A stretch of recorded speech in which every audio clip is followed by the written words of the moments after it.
Voilà les 12 types de jeûne dans la parole de Dieu. Tout autre type de jeûne que vous ne voyez pas sur cette liste est anti-biblique. D'ailleurs, on vous montrera plus bas les 58 versets bibliques qui vous parlent de dîmes de Genèse chapitre 1, verset 1 à Apocalypse chapitre 22, verset 21. Donc voilà 12 types de jeûne. Tout autre type de jeûne est anti-biblique. Et si c'est anti-biblique, c'est inspiré par le diable. Vous voyez aujourd'hui toutes sortes de jeûnes. Donc, un jeûne qui n'est pas mentionné sur cette liste de 12 types de jeûnes est tout simplement anti-biblique. C'est un jeûne qui est anti-biblique, qui ne vient pas de Dieu. Vous voyez toutes sortes de jeûnes. Jeûne pour la mort de mon ennemi. Jeûne pour l'accélérateur du facteur de multiplication des finances dans ma vie. Jeûne pour la personne financière. Jeûne pour ceci, jeûne pour cela. Des jeûnes frivoles. Alors, nous allons voir les 12 catégories de jeûnes, les 12 types de jeûnes dans toute la Bible. Notez tout simplement et vérifiez plus tard ces versets bibliques. Le premier type de jeûne, c'est le jeûne pour la victoire dans les combats, ou la délivrance des ennemis, ou la protection contre les ennemis. Que ce soit le combat physique ou spirituel, quelqu'un vous attaque, une armée campe contre vous de manière invisible sur le plan spirituel. Vous pouvez prier Dieu, jeûner pour être délivré sur la base de la parole de Dieu. La parole de Dieu dit dans Jacques chapitre 4, verset 3, vous demandez et vous ne recevez pas parce que vous demandez mal. L'un des blocages à l'exaucement des prières, c'est prier ne connaissant pas la volonté de Dieu, prier étant dans l'ignorance. Osée 4.6 dit, mon peuple est détruit parce qu'il lui manque la connaissance. Nous devons prier en nous fondant sur la parole de Dieu. La même chose avec le jeûne. Nous devons jeûner en nous fondant sur les exemples bibliques du jeûne. Donc nous avons le jeûne pour la victoire dans les combats. Et nous, chrétiens, quand nous parlons de combat, nous parlons de combat spirituel. Sur la base d'Éphésiens chapitre 6, à partir du verset 12, nous ne luttons pas contre la chair et le sang, mais nous luttons contre l'armée du diable, contre le royaume des ténèbres. Donc le jeûne pour la victoire dans les combats spirituels, ou la délivrance des ennemis, ou la protection contre ses ennemis.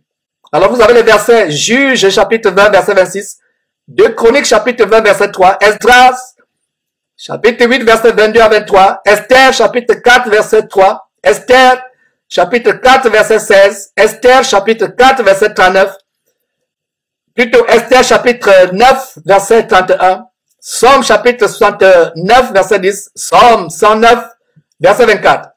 En deuxième position, on a le jeûne de repentance des péchés, de brisement ou d'humiliation devant Dieu. Donc, il peut vous arriver, quand on vous prêche la repentance, vous n'êtes pas un chrétien, on vous prêche Christ, on vous prêche la parole de Dieu, la bonne nouvelle, et avant de passer par les eaux du baptême, vous devez expérimenter la repentance du péché. Et la repentance s'accompagne par le brisement de cœur, l'humiliation devant Dieu. Regrettez amèrement votre vie passée, ce que vous avez fait. Cette fornication, ce sexe avant le mariage, cet adultère, ce divorce, cette homosexualité, toutes ces choses que vous avez faites. Les vols, les mensonges, les escroqueries, les cestes, peu importe ce que vous avez fait. Vous répandez votre cœur devant Dieu, vous vous humiliez devant Dieu. Le jeûne de repentance des péchés. Est-ce que les chrétiens savent qu'il y a un jeûne de repentance des péchés? Nous devons lire notre Bible, mes frères et sœurs, jeûner et prier sur la base de la parole de Dieu. Vous prenez un temps où vous répandez votre âme devant Dieu dans un état de brisement de cœur. Vous humiliez votre âme devant Dieu sur la base des versets suivants. Notez ces versets s'il vous plaît. 1 Samuel chapitre 7 verset 6. 1 Samuel chapitre 31 verset 13. 1 Roi chapitre 21 verset 27 à 29. Néhémie chapitre 9 verset 1 à 2. Somme 35 13.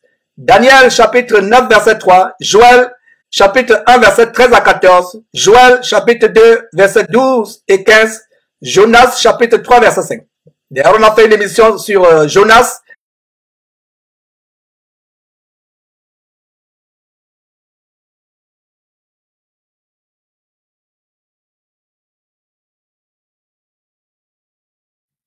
Le troisième type de jeûne, c'est le jeûne du deuil ou de lamentation pour tout autre malheur, ou face à une calamité présente ou une calamité à venir, ou une calamité imminente. Vous avez 2 Samuel chapitre 1 verset 12, 1 Chronique chapitre 10 verset 12, Néhémie chapitre 1 verset 4, Esther chapitre 4 verset 3, Esther chapitre 4 verset 16, Joël chapitre 1 verset 13 à 15, Joël chapitre 2 verset 11 à 15, Jonas chapitre 3 verset 5. Le 4e type de jeûne, c'est le jeûne pour la guérison de la maladie. 2 Samuel chapitre 12 verset 16 et le verset 21 à 23. Et nous avons un nouveau type de jeûne ici, c'est le jeûne inspiré par le diable, ou les jeûnes auxquels Dieu ne prend point plaisir. Et donc, tout jeûne dans la parole de Dieu n'est pas forcément un jeûne que Dieu agrée ou un jeûne inspiré par Dieu. Si vous voyez un jeûne publicitaire ou un jeûne pour se faire voir, pour être apprécié des hommes, pour émerveiller les hommes, pour les mystifier, pour montrer qu'on est spirituel, c'est un jeûne inspiré par le diable ou un jeûne auquel Dieu ne prend point plaisir. Et il y a une histoire assez intéressante, comment une abominable femme, la femme du roi Achab, Jézabel, une abominable femme qui inspire un jeûne. Une femme qui ne connaissait pas Dieu, qui était en abomination à Dieu, qui inspire au peuple un jeûne. Mes frères, incroyable. C'est incroyable. Donc, 1 Roi, chapitre 21, versets 9 à 12, nous montre comment Jézabel, cette abominable femme, la femme du roi Achab, a inspiré un jeûne, a décrété un jeûne, et c'était un jeûne sous l'inspiration de Satan. C'est le cas des jeûnes programmés de nos jours par des faux prophètes et des prophétesses comme Maman Olangi qui prétendent jeûner 23 jours, plusieurs fois par an. Mais quand vous voyez son embonpoint, comment il est gracieux d'embonpoint alors que les personnes maigrissent dans sa domination, vous comprenez que c'est des jeûnes à la Jézabel. Donc voilà comment Jézabel décrète un jeûne.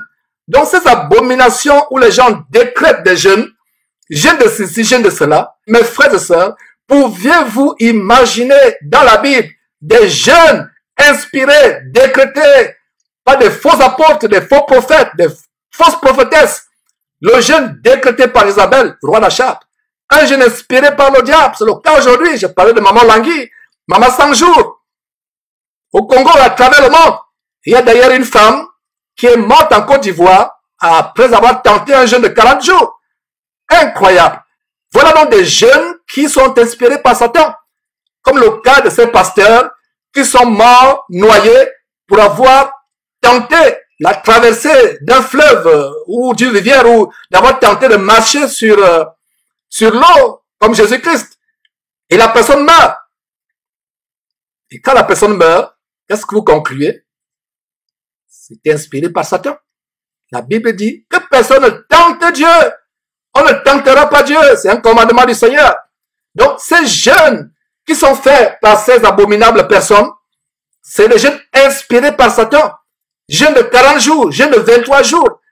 Ce serait risqué, mon frère, ma soeur qui m'écoute, de tenter un jeûne de plus d'une semaine, 2 semaines, 3 semaines. Vous allez risquer la mort. Il y a le cas des personnes qui sont mortes dans cette abomination de Maman Langui. Et d'ailleurs, on a montré le témoignage aussi de sa sœur qui a témoigné des choses abominables, des sacrifices humains, des abominations qui se passent. Bref, voilà l'exemple de Jézabel qui décrète un jeûne. Donc, toutes ces femmes, Maman Langui, Maman 100 jours, qui se vantent d'avoir fait un jeûne de 100 jours, et quand vous voyez ces personnes, le dénominateur commence que ces personnes sont gracieuses d'un bon point, mais elles font des jeûnes de 100 jours. Incroyable. Donc, le jeûne décrété par Isabelle est aujourd'hui décrété par les filles, petites filles, arrière-petites filles, descendantes d'Isabelle, comme Maman Langui et autres. J'espère que vous avez très bien compris. Donc, non seulement il y a des jeûnes décrétés, inspirés par Satan, par ses agents, mais il y a aussi les jeûnes auxquels même les chrétiens ou les serviteurs de Dieu se livre et auquel Dieu ne prend plaisir. D'ailleurs, nous allons partager 3 passages. Ésaïe chapitre 58, verset 3. Ésaïe 58, verset 3 à 7. Ce genre de jeûne auquel Dieu ne prend pas plaisir. Et nous voyons en Ésaïe chapitre 58, verset 2. Commençons par le verset 1. Dieu dit à Ésaïe ceci, ce grand prophète, crie à plein gosier, ne te retiens pas, et lève ta voix comme une trompette, et annonce à mon peuple ses iniquités, à la maison de Jacob ses péchés. Voilà justement le travail que nous faisons derrière Jésus-Christ TV. Il y a des gens qui disent, Georges, arrête de crier, tu passes le temps à crier, à prêcher sur le péché, à montrer aux gens les péchés, à dénoncer les péchés, à prêcher contre les péchés. Tu cries, arrête de crier. Mon frère, ma soeur, si tu n'aimes pas mon cri, ne t'apprends pas moi, apprends-toi à Dieu qui me dit sur la base d'Ésaïe 58, verset 1, crie à plein gosier, ne te retiens pas, et lève ta voix comme une trompette comme cette trompette Jésus-Christ TV, et annonce à mon peuple ses iniquités. Peuple de Dieu, corps de Christ à travers le monde, nous vous annonçons les iniquités qui ont infiltré le corps de Christ, l'homosexualité, les abominations, les pasteurs francs-maçons, les pasteurs sorciers qui font de grandes choses. Regarde le verset 2. Et ce verset 2 nous montre comment beaucoup de personnes jeûnent en vain. Verset 2, verset 3, verset 2. Tous les jours, ils me cherchent, ils veulent connaître mes voies, comme une nation qui aurait pratiqué la justice et n'aurait pas abandonné la loi de son Dieu. Ils me demandent des arrêts de justice, ils désirent l'approche de Dieu. Voilà, des gens qui veulent chercher, qui veulent connaître les voies de Dieu, mais ils sont éloignés de Dieu. Ils sont éloignés de Dieu. Et regarde le verset 3. Verset 3. Que nous sert de jeûner si tu ne vois pas? Voilà, ils se lamentent. La maison de Jacob se lamente en disant, Dieu, que nous sert-il de jeûner si tu ne vois pas? Dieu ne peut pas voir ton jeûne, tes prières. Si tu jeûnes pour te faire voir, pour te faire passer pour un super spirituel ou pour une grande prophétesse, tu te fais voir. Parce que Jésus-Christ a dit, quand tu jeûnes, entre dans ta chambre, personne ne doit même savoir que tu es en train de jeûner. Entre dans ta chambre quand tu jeûnes, ne te fais pas voir. Ne prends pas un air triste. N'aborde pas sur ton visage une fausse tristesse pour passer par un super spirituel. Mais les gens ne doivent pas connaître que tu jeûnes. Ne montre pas aux hommes que tu jeûnes, mais à ton Père seul qui est là dans le lieu secret. Et ton Père qui voit dans le secret, te le rendra. Voilà le secret pour un jeûne efficace, un jeûne que Dieu agrée, un jeûne au bout duquel Dieu exaucera tes supplications et tes demandes, ou te délivrera du démon qui te tourmente, ou de la maladie qui veut t'entraîner dans le séjour des morts. Voilà. La maison de Jacob, ces gens s'écrient, que nous sert de jeûner si tu ne vois pas. Nous continuons verset le verset, de mortifier notre âme. Si tu n'y as point égard, tu as beau mortifier, et comme je le disais en début d'émission, le jeûne, c'est monter son affliction, c'est mortifier ton âme, c'est répandre son âme devant Dieu. Mais Dieu n'y a point égard. Il n'a pas dit qu'il n'a pas égard, il n'y a pas égard. Il n'a pas dit qu'il n'y a pas égard, mais il n'y a point égard. Pourquoi Dieu n'y a point égard? Pourquoi Dieu ne voit pas ton jeûne? Parce que ton jeûne est fait pour impressionner les gens. Non seulement il est fait pour impressionner les gens, tu jeûnes sans te repentir. Tu jeûnes alors que tu pratiques une vie de péché. Tu vis dans l'adultère. Tu vis dans le mensonge. Tu vis dans le dérèglement, la débauche. Tu t'habilles comme une prostituée. Tu fréquentes les maisons de joie, les boîtes de nuit. Tu t'enivres d'alcool. Tu fumes la cigarette et tu dis que tu jeûnes. Dieu ne peut pas voir ton jeûne ou voir tes prières si tu as une vie remplie de péché. Une vie caractérisée par la pratique du péché. Dieu ne dit-il pas qu'il n'exauce pas les pécheurs? Dieu n'exauce pas les pécheurs. Voilà. Nous continuons ce merveilleux verset pour montrer le genre de jeûne que nous sommes en train de voir dans ce cinquième type de jeûne, le genre de jeûne où Dieu ne prend pas plaisir. Voilà. Voici le jour de votre jeûne. Vous vous livrez à vos penchants et vous traitez durement tous vos mercenaires. Voilà. Tu jeûnes, mais le jour de ton jeûne, tu fais des mauvaises choses, tu écoutes des musiques impures, tu regardes des choses abominables à la télévision. Non seulement le jour de ton jeûne, même tous les jours, tu regardes des séries télévisées américaines à la télévision, tu écoutes des musiques infâmes, mais tu jeûnes. Incroyable. Beaucoup de chrétiens veulent être pieux seulement 3 jours ou 4 jours. Lors des jeûnes, on ne se moque pas de Dieu. Dieu ne te voit pas. Il ne prend point plaisir à ton jeûne. Il n'y a point égard. Tu vis le dérèglement, les boîtes de nuit, mauvaise musique, mauvaise compagnie, compagnie avec les prostituées, compagnie avec les ivrognes et les débauchés. Mais quand tu as un problème, tu décrètes 3 jours de jeûne, 5 jours de jeûne, sans la repentance. Parce que tu vas continuer après ton jeûne à poursuivre ta vie de dérèglement. On ne se moque pas de Dieu. On ne se moque pas de Dieu. Et le verset 4 poursuit en disant, voici, vous jeûnez pour disputer et vous querellez pour frapper méchamment du poing. Vous ne jeûnez pas comme le veut ce jour pour que votre voix soit entendue d'en haut. Il y a un grand détail ici. Quand vous jeûnez, votre voix doit être entendue d'en haut. C'est le cas avec Daniel. Le grand jeune, quand Daniel s'est mis à jeûner, la Bible dit que sa voix a été entendue en haut. Daniel, chapitre 9, à partir du verset 1, la première année de Darius, fils d'Assyrus, de la race des Mèdes, lequel était devenu roi du royaume des Chaldéens. La première année de son règne, moi Daniel, je vis par le livre qu'il devait s'écouler 70 ans pour les ruines de Jérusalem, d'après le nombre des années dont l'Éternel avait parlé à Jérémie le prophète. Je tournais ma face vers le Seigneur Dieu afin de recourir à la prière, et aux supplications, et en jeûnant et en prenant le sac et la cendre. Verset 4. Je priai l'Éternel mon Dieu et je lui fis cette confession. Seigneur Dieu, grand et redoutable, toi qui gardes ton alliance et qui fais miséricorde à ceux qui t'aiment et qui observent tes commandements. Nous avons péché, nous avons commis l'iniquité, nous avons été méchants et rebelles. Nous nous sommes détournés de tes commandements.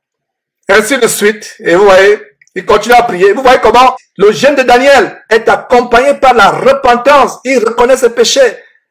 Un des hommes les plus intègres sur terre, Daniel, voilà comment il reconnaît son intégrité, la méchanceté de son peuple. Ils ont été méchants et rebelles. Ils sont détournés des commandements et des ordonnances de Dieu. Il continue. Et vers la fin, qu'est-ce qu'on voit au verset 20? Je parlais encore, je priais, je confessais mon péché et le péché de mon peuple Israël. Et je présentais mes supplications à l'Éternel mon Dieu en faveur de la sainte montagne de Dieu.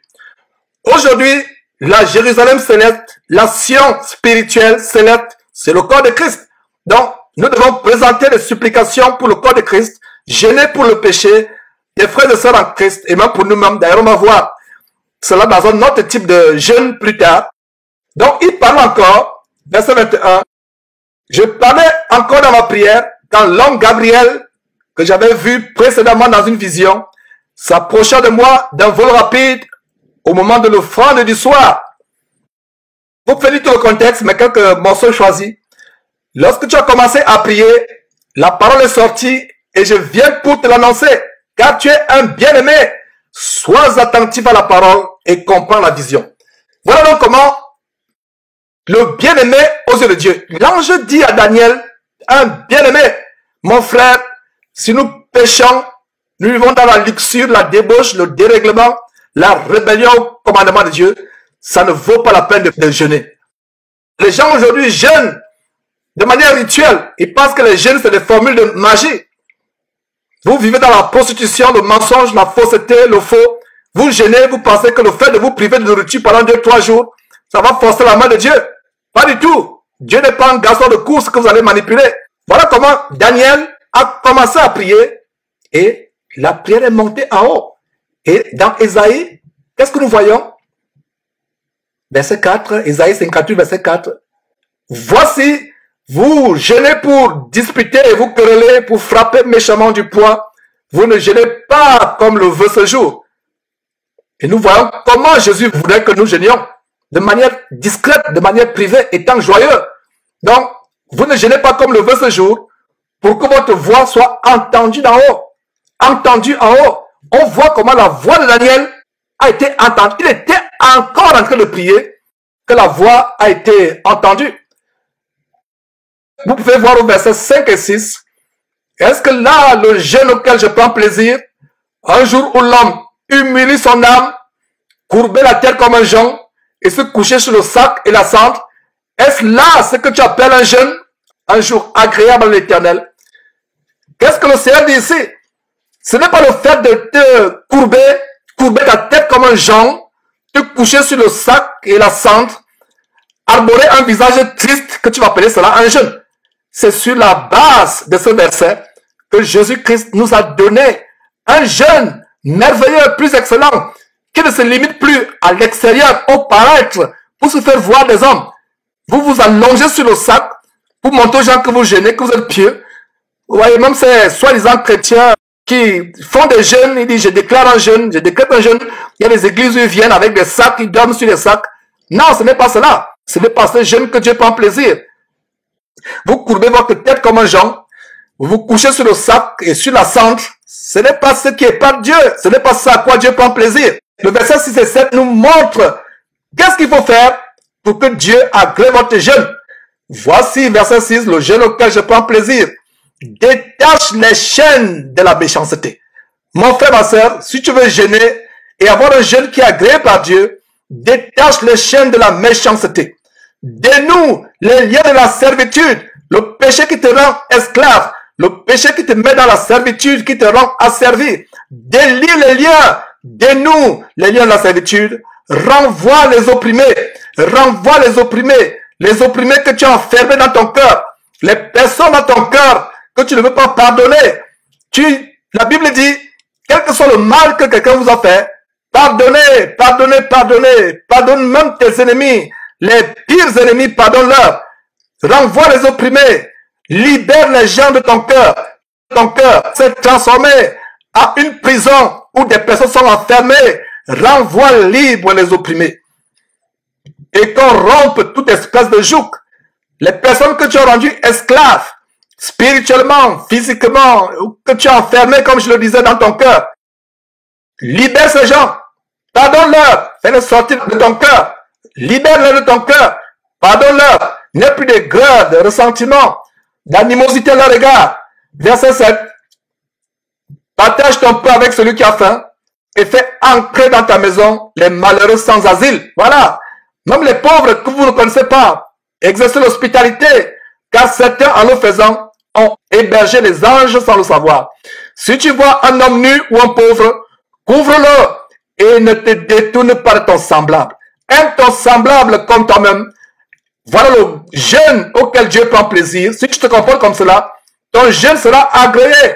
Et le verset 8 dit, alors ta lumière poindra comme l'aurore. La lumière jaillit au milieu des ténèbres. Avant ton jeûne, tu traversais un tunnel ténébreux de maladies, de problèmes, de fardeaux, des choses terribles.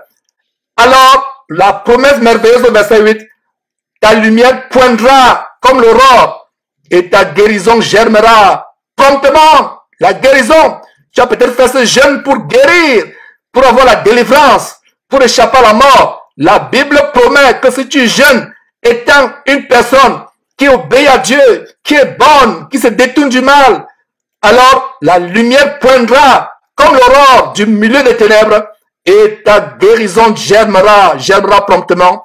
Ta justice marchera devant toi et la gloire de l'Éternel t'accompagnera. Verset 9, alors tu appelleras et l'Éternel répondra, tu crieras et il dira, me voici. Si tu es loin du milieu de toi, le joug, tout ce qui te retient captif, la captivité du péché, les gestes menaçants et les discours injurieux. Verset 10, si tu donnes ta propre subsistance à celui qui a faim, si tu rassasies l'âme indigente ta lumière se lèvera sur l'obscurité et tes ténèbres seront comme le midi. Vous pouvez lire tout le contexte, comment l'Éternel sera toujours votre guide, il rassasiera votre âme dans les lieux arides, même au milieu de la famine, il redonnera de la vigueur à tes membres, tu seras comme un jardin arrosé, toujours au verset 11, comme une source dont les eaux ne tarissent pas. Mes frères, voilà quelques détails tellement importants sur le jeûne auquel Dieu prend plaisir. Et nous avons aussi Jérémie, chapitre 14, verset 12, toujours le jeûne auquel Dieu prend plaisir. Jérémie chapitre 14, verset 12. S'ils jeûnent, je n'écouterai pas leurs supplications. S'ils offrent des holocaustes et des offrandes, je ne les agréerai pas, car je veux les détruire par l'épée, par la famine et par la peste. Voilà. Un jeûne auquel Dieu détourne sa tête. Voilà, mes frères et sœurs. Et nous avons un autre verset. Zacharie chapitre 7. Dit à tout le peuple du pays et aux sacrificateurs, quand vous avez jeûné et pleuré au 5e et au 7e mois, et cela depuis 70 ans, est-ce pour moi que vous avez jeûné? Voilà, est-ce pour moi que vous avez jeûné? Beaucoup de chrétiens jeûnent aujourd'hui parce que c'est pour Dieu qu'ils ont jeûné. Ce n'est pas pour Dieu qu'ils ont jeûné. Repartons encore dans Matthieu chapitre 6, verset 16. Lorsque vous jeûnez, ne prenez pas un air triste comme les hypocrites qui se rendent le visage tout défait pour montrer aux hommes qu'ils jeûnent. Je vous dis en vérité qu'ils reçoivent leur récompense. Versets 17 et 18. Mais quand tu jeûnes, parfume ta tête et lave ton visage, afin de ne pas montrer aux hommes que tu jeûnes, mais à ton Père qui est là dans le lieu secret, et ton Père qui voit dans le secret te le rendra. Donc, voilà ce qui se passe en Zacharie chapitre 7, verset 5. Le Seigneur demande, est-ce pour moi que vous avez jeûné? Donc aujourd'hui, si tu participes aux jeûnes publicitaires de ces églises abominables, le Seigneur va vous poser la question, est-ce pour moi que vous avez jeûné? Je ne regarde pas vos jeûnes, je n'y prends point plaisir, parce que ce n'est pas pour moi que vous avez jeûné, c'est pour vous faire voir, c'est pour attirer l'attention sur vous. Donc mes frères, retournons à cette 5e partie. C'est cette 5e partie qui nous a mené à ouvrir cette parenthèse, le jeûne inspiré par le diable, ou les jeûnes auxquels Dieu ne prend point plaisir. Le 6e type de jeûne, c'est un jeûne pour un bon voyage. Et nous avons cela dans Esdras, chapitre 8, verset 21 et 23. Le jeûne pour le voyage. Esdras, chapitre 8, verset 21 à 23. Est-ce que vous savez, mes frères et sœurs, que vous pouviez jeûner pour votre voyage? Vous avez un voyage en vue. Vous jeûnez pour ce voyage sur la base d'Esdras chapitre 8 verset 21 à 23. D'ailleurs, nous avons cette grande écriture qui nous donne une promesse par rapport à nos voyages. Somme chapitre 121 au verset 8. Il a dit, le Seigneur gardera ton départ et ton arrivée dès à présent et à jamais. Voilà un verset sur lequel je me suis toujours appuyé lorsque je voyage. Et le Seigneur a béni, aucune valise ne s'est perdue lors de mes voyages, même une valise, aucun accident, aucun incident. Donc voilà un verset sur lequel nous devons nous appuyer. Mes frères et sœurs, comme je le disais dans un enseignement précédent, une bonne manière de prier ou de jeûner, c'est de prier et jeûner, de prier sur la base de la parole de Dieu. Donc quand vous voyagez, vous avez 2 versets qui vous montrent comment prier pour votre voyage ou jeûner pour votre voyage. Nous avons cette promesse.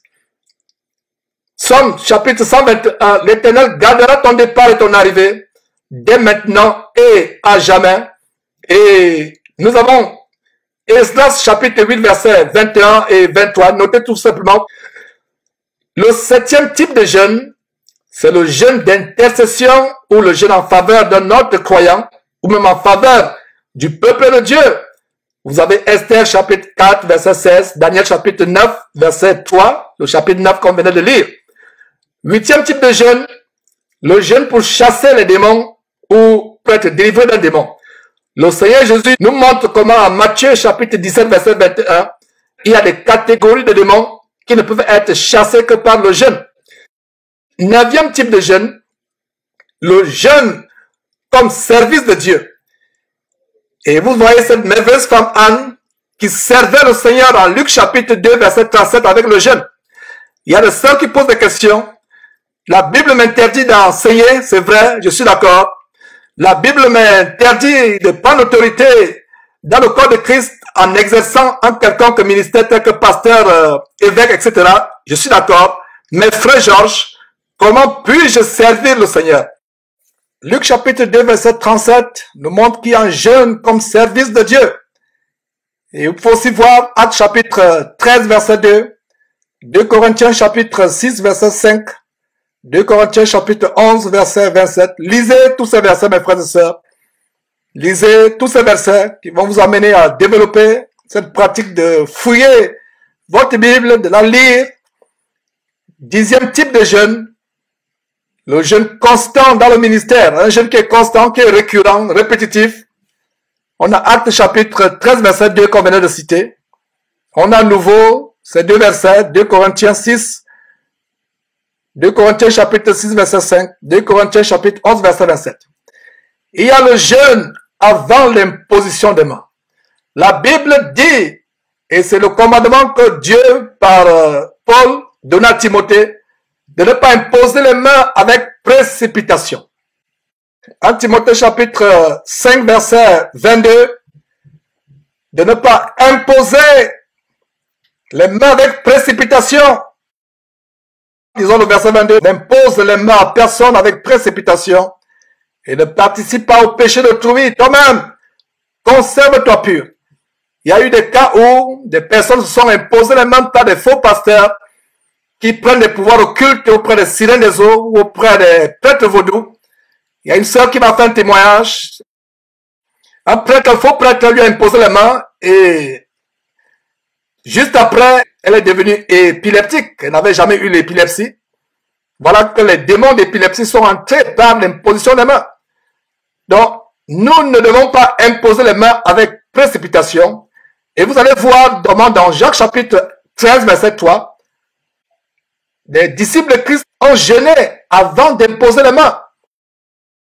Actes chapitre 3, verset 3, lisons à partir du verset 1, il y avait dans l'église d'Antioche des prophètes et des docteurs. Barnabas, Siméon, appelé Niger, Lucius de Cyrène, Manahen, qui avait été élevé avec Hérode le tétrarque, et Saul. Verset 2, pendant qu'ils servaient le Seigneur dans leur ministère et qu'ils jeûnaient, voilà, ils faisaient quoi?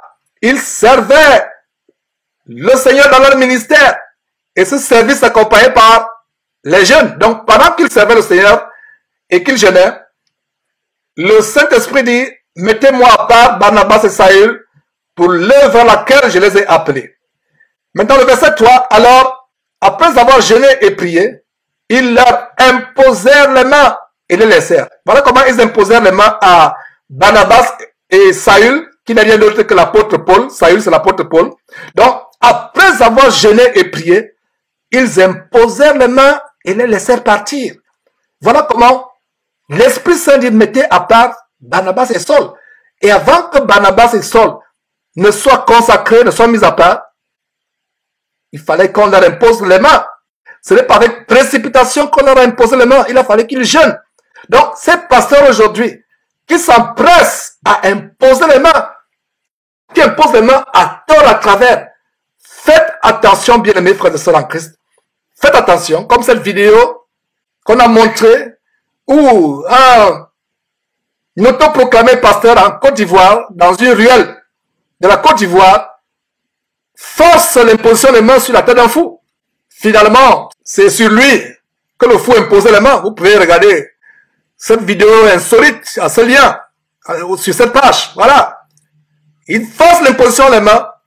Il force l'imposition des mains. Finalement, c'est à lui qu'on a imposé les mains. Vous voyez, c'est des choses terribles. N'imposons pas les mains avec précipitation. Donc, si un pasteur impose les mains à tort à travers, pour vous impressionner, pour vous intimider, ils imposent les mains à tort à travers, et voilà comment ils vous remplissent de démons, de maladies, de possessions. C'est comme le cas dans cette abomination, comme nous allons dénoncer, plaise à Dieu, dans les jours à venir, montagne de feu, où on pulvérise les démons sur les croyants.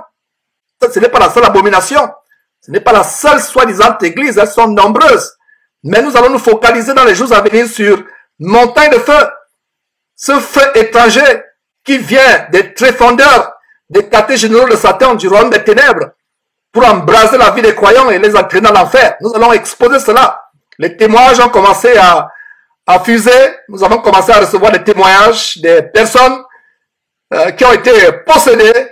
Voilà, faites attention, frères et sœurs, quand vous voyez un homme qui impose les mains à tort à travers. Donc nous voyons comment dans Actes chapitre 13, verset 3, les docteurs et les prophètes de l'église d'Antioche ont dû prier, ont dû jeûner, et c'est après jeûne et prière, après un jeûne, que certains parmi eux ont imposé les mains sur Paul et Barnabas. Donc faites attention mes frères et sœurs. 12e et dernier type de jeûne, le jeûne pour la consécration des anciens des églises, et vous pouvez voir ça en Actes chapitre 14 verset 23.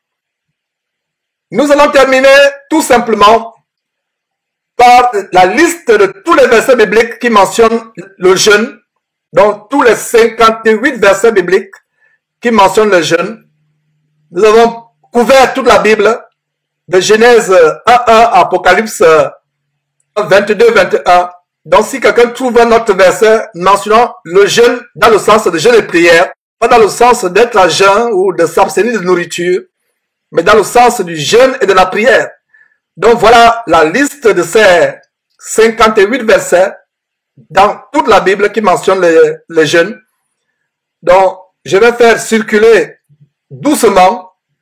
Donc vous pouvez les noter, mettre pause et les noter. Plaise à Dieu, nous pourrons avoir le fichier de ces versets, tous ces versets.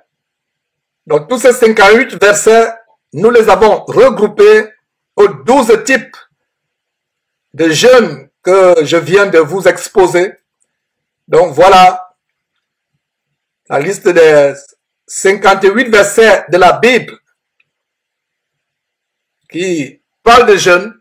Vous pouvez mettre pause et les noter et les examiner. Cela vous permettra d'enrichir votre connaissance biblique, mes frères et sœurs. La parole de Dieu merveilleuse et inégalable. Donc, ne faites plus de jeûnes mondains, des jeûnes rituels, des jeûnes de matu vu, des jeûnes purement dénominationnels. Qu'est-ce que j'entends par jeûne purement dénominationnel? Des jeûnes dans les dénominations, des jeûnes improvisés, les jeûnes qui sont contraires à la parole de Dieu, des jeûnes anti-bibliques. Voilà la liste de tous les versets bibliques qui mentionnent le jeûne. Ce sont 58 au total, mes frères et sœurs. Maintenant, le Nouveau Testament, tous les versets bibliques qui parlent de jeûne. Nous vous donnons le conseil de Dieu.